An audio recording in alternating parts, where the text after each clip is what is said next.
పునర్వినియోగ వాహక నౌక సామర్థ్యాన్ని పరీక్షించే ప్రయోగం మూడోసారి విజయవంతమైనట్లు భారత అంతరిక్ష పరిశోధన సంస్థ ఇస్రో వెల్లడించింది. ఈసారి మరింత సవాళ్లతో కూడిన వాతావరణంలో ప్రయోగాన్ని చేపట్టినట్లు తెలిపింది.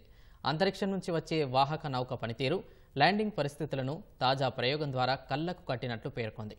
అంతరిక్షంలోకి ప్రయోగించిన ఉపగ్రహాల్లోని విడిభాగాలు, వాటిని మోసుకెళ్లే వాహక నౌకల అభివృద్ధి దిశగా ఇస్రో ఈ RLV, LEX ప్రయోగాలను చేపడుతోంది.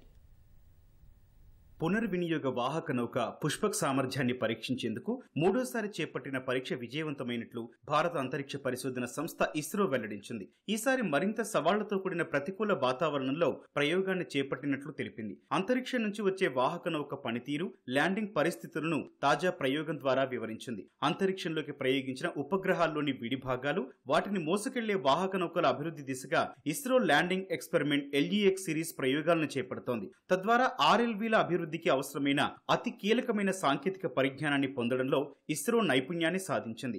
LEX సిరీస్ లో చివరి పరీక్షను కర్ణాటక చిత్రదుర్గలోని ఏరోనాటికల్ టెస్ట్ రేంజ్ లో నిర్వహించింది. LEX-1, LEX-2 పరీక్షలు విజయవంతమైన తర్వాత మూడో ప్రయోగాన్ని చేపట్టింది. తీవ్రమైన గాలులు వీస్తోన్న పరిస్థితుల్లో ఇది జరిపింది. తద్వారా స్వయం ప్రతిపత్తి ల్యాండింగ్ సామర్థ్యాన్ని తిరిగి ప్రదర్శించింది.